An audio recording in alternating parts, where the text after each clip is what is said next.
Hello students, how are you? I think you will fine. So अभी हम लोग अभी के लेक्चर में आरएमएस करंट और आरएमएस वोल्टेज का डेरिवेशन सीखेंगे और फाइंड आउट करेंगे कि इसका वैल्यू क्या होगा। लास्ट क्लास में हम लोग एवरेज करंट और एवरेज वोल्टेज निकालना सीखा हाफ वेव रेक्टिफायर का। ओके, सो इसके लिए सबसे पहले आपको क्या करना होगा कि आपको हाफ वेव रेक्टिफायर का आउटपुट वेवफॉर्म को कंसीडर करना होगा, जो कि ऑलरेडी हम लोग पढ़ चुके हैं। लास्ट क्लास में जब हम लोग एवरेज वैल्यू निकाल रहे थे तो सेम यही आउटपुट वेवफॉर्म हम लोग बनाए थे। ठीक है, तो ये हाफ वेव रेक्टिफायर का आउटपुट सिग्नल होता है, जहाँ पे हम लोग को यहाँ पे हाफ वेव सिग्नल मिल रहा है। ठीक है, और ये जो सिग्नल है इसका एम्पलीट्यूड हम लोग को आई मिल रहा है। ये कैसे आता है तो लास्ट क्लास में हमने सिखाया था आप लोग को। इसका मैथमेटिकल वैल्यू जो होता है I0 equal to IM sine omega t होगा। ये 0 से पाई के लिए, ये 0 से पाई के लिए ये वाला वैल्यू मिल रहा है हम लोग को। और फिर पाई से 2 पाई के लिए इसका I0 का वैल्यू 0 है। पाई से 2 पाई के लिए I0 का वैल्यू यहाँ पे 0 है। ठीक है, सो और आगे हम लोग बढ़ते हैं। अब हम लोग को RMS वैल्यू निकालना है। तो RMS का फॉर्मूला होता है IRMS इक्वल टू होता है 1/T, sorry IRMS square equal to होता है 1/T 0 to T I0 square d omega t. ये जो आउटपुट सिग्नल है इसको डी ओमेगा टी के रेस्पेक्ट में हम लोग को क्या करना है, इंटीग्रेट करना है। लिमिट इंटीग्रेशन हम लोग यूज करेंगे, 0 से टी इसका लिमिट हो जाएगा। पिछले क्लास में हमने ये भी बताया था कि टी क्या होता है। टी एक टाइम पीरियड है एक साइकिल का। ठीक है, इसको एक पीरियड भी बोला जाता है, जिसको कैपिटल टी से रिप्रेजेंट करते हैं। और टी का जो वैल्यू होता है वो 2 पाई होता है।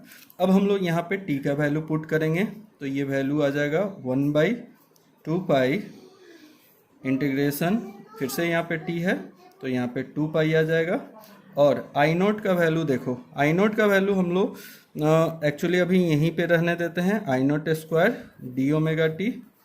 और फिर नेक्स्ट स्टेप में हम लोग I0 का वैल्यू पुट करेंगे। लेकिन जब I0 का वैल्यू पुट करोगे तो इसको इंटीग्रेशन को 2 पार्ट में तोड़ना पड़ेगा, क्योंकि I0 का वैल्यू 0 से लेकर पाई तक I0 का 2 तरह का वैल्यू है। 0 से पाई कुछ अलग वैल्यू है, पाई से 2 पाई कुछ अलग वैल्यू है। तो फिर इस इंटीग्रेशन को हम लोग 2 पार्ट में तोड़ेंगे।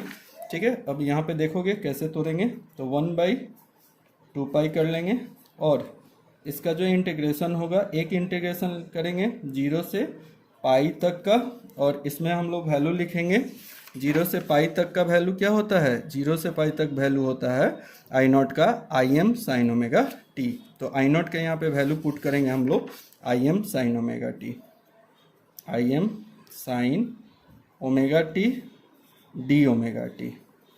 ठीक है, प्लस दूसरा इंटीग्रेशन होगा हमारा इसके लिए, तो दूसरा इंटीग्रेशन होगा पाई से 2 पाई के लिए। अब I0 का वैल्यू पाई से 2 पाई के लिए क्या होता है, 0 होता है। यहाँ पे भी हमने लिखा है, तो यहाँ पे वैल्यू आप क्या करोगे 0, और इसका लिमिट हो जाएगा पाई से 2 पाई डी ओमेगा टी।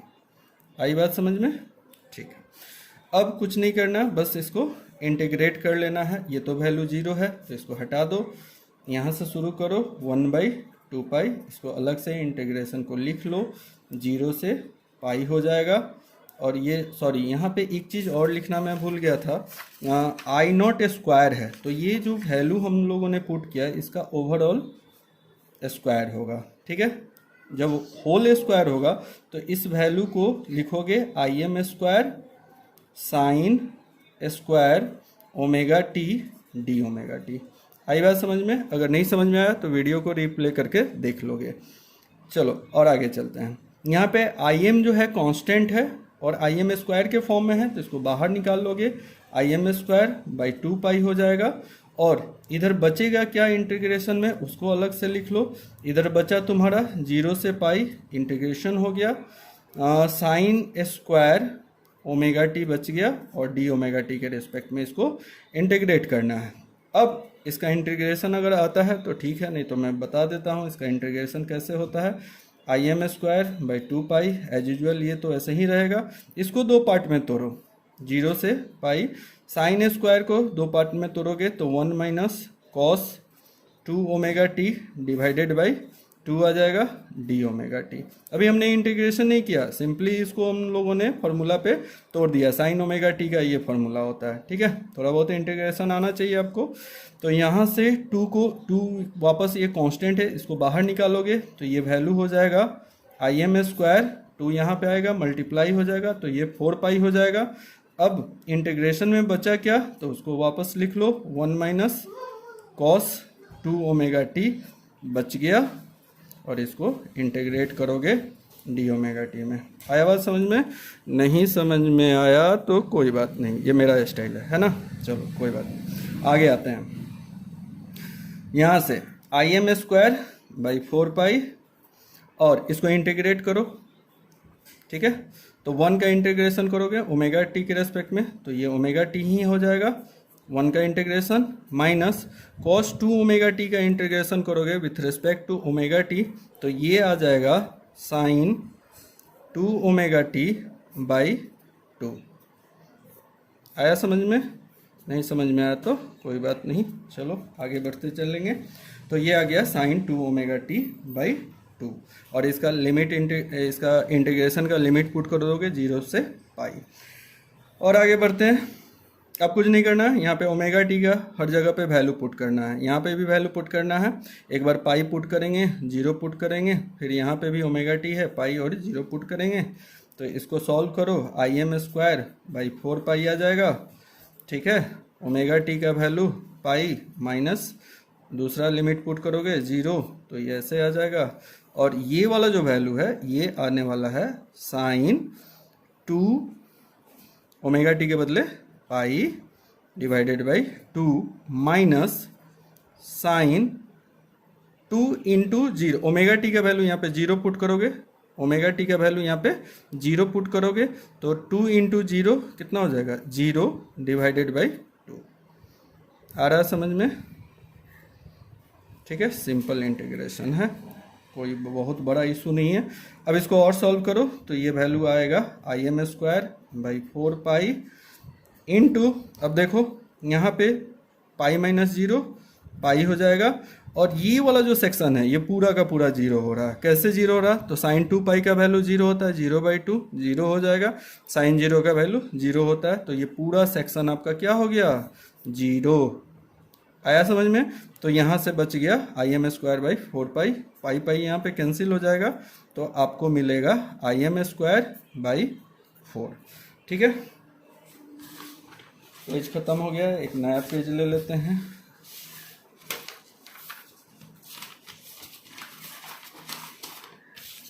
नया पेज यहीं पे है, ठीक है। ये जो डेरिवेशन किए हम लोग, ये कितना का वैल्यू, ये हम लोग शुरू से जो डेरिवेशन करते आए हैं, ये डेरिवेशन हम लोग I R M S square का करते आए हैं। तो आपको फाइनली अब मिला क्या, तो आपको मिल रहा है I R M S square का वैल्यू मिल गया I M square by 4।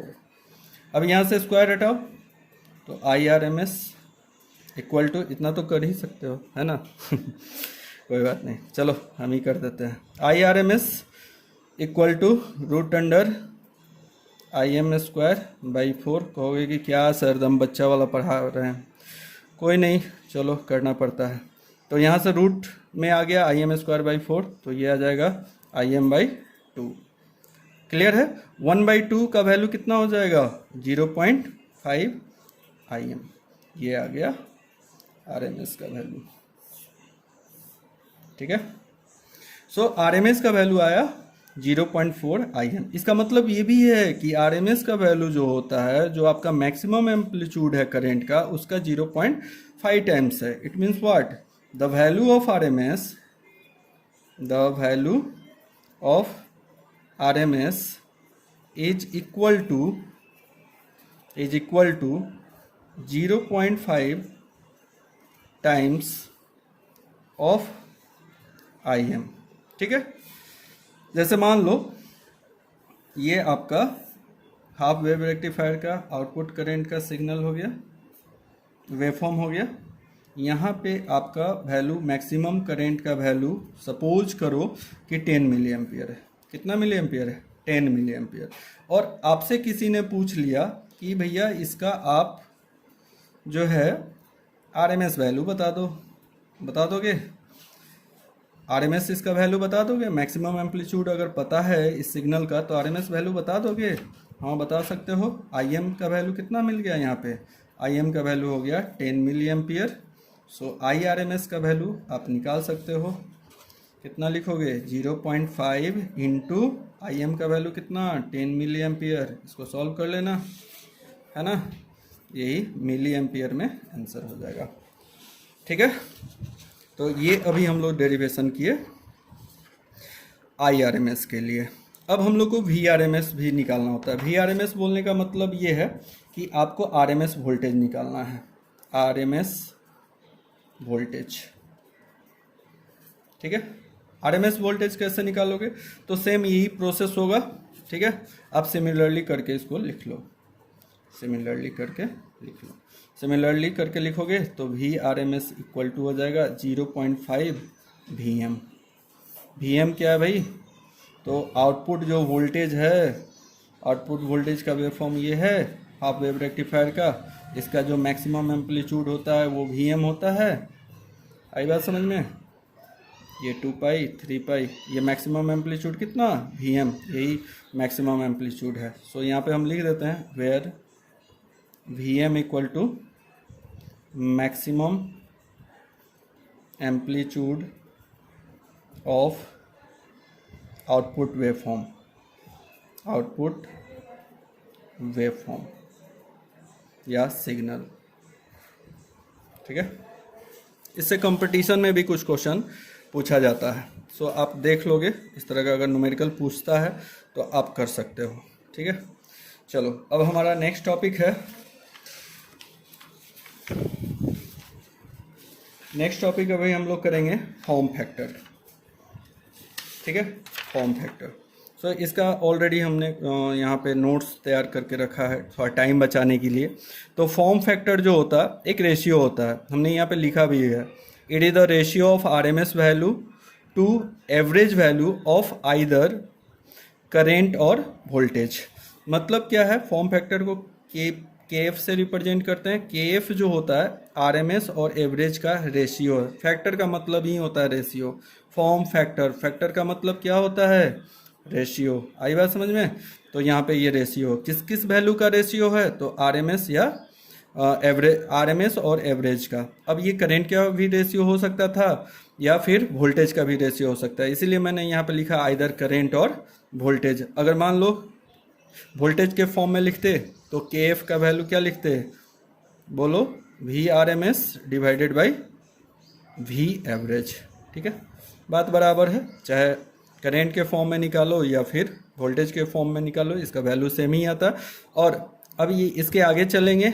IRMS का वैल्यू ऑलरेडी हम लोग जानते हैं, IM/2 होता है, और I एवरेज का वैल्यू IM/पाई होता है। अभी कुछ देर पहले तो या लास्ट लेक्चर में हम लोगों ने प्रूफ किया।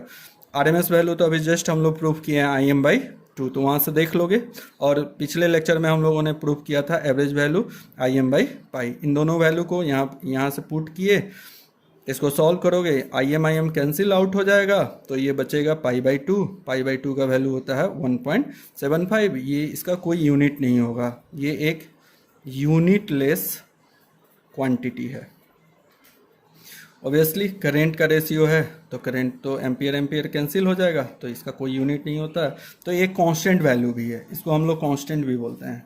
ये एक कांस्टेंट वैल्यू होता है, ठीक है। और ये एक फिक्स वैल्यू है। आप लोग को यूनिवर्सिटी एग्जाम में भी ऑब्जेक्टिव क्वेश्चन में ये पूछे, और बहुत सारे कॉम्पिटिटिव एग्जाम में, रेलवे के एग्जाम्स में, BSNL के एग्जाम्स में, या फिर दिल्ली मेट्रो का DMRC के एग्जाम्स में ये डायरेक्ट वैल्यू ही पूछा जाता है। सो इसको रट्टा मार लोगे, है ना। चलो नेक्स्ट टॉपिक है पिक फैक्टर। पिक फैक्टर को KP से रिप्रेजेंट करते हैं। ये भी देखो फैक्टर है, फैक्टर का मतलब रेशियो। आया बात समझ में? अब ये किसका रेशियो है? तो इसका देखो नाम में क्या है, पिक। पिक मतलब पिक वैल्यू का और RMS वैल्यू का रेशियो है। अब इसको भी आइदर करंट के फॉर्म में या फिर वोल्टेज के फॉर्म में लिख सकते हो। तो KP equal to IM, sorry यहाँ पे हम लोग को एक चीज़ लिखना चाहिए था ऐसे, KP इक्वल टू IM/IRMS, ठीक है।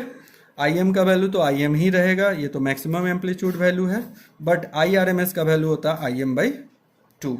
आई एम यहाँ से कैंसिल होगा और ये 2 वापस यहाँ चला जाएगा, तो इसका के पी का जो वैल्यू है यानी कि पिक फैक्टर का, हाफ वेव रेक्टिफायर का पिक फैक्टर का वैल्यू 2 हो गया, और ये एक कांस्टेंट वैल्यू है। इसको भी आप याद कर लेना, बहुत ही इम्पोर्टेंट है यूनिवर्सिटी पॉइंट ऑफ व्यू से भी और आपके कंपटीशन पॉइंट ऑफ व्यू से भी। क्लियर है? तो यहाँ पे हम लोगों ने 2 टॉपिक बहुत ईजिली कवर अप कर लिया। अब नेक्स्ट टॉपिक हम लोग करेंगे रिपल फैक्टर। ठीक है,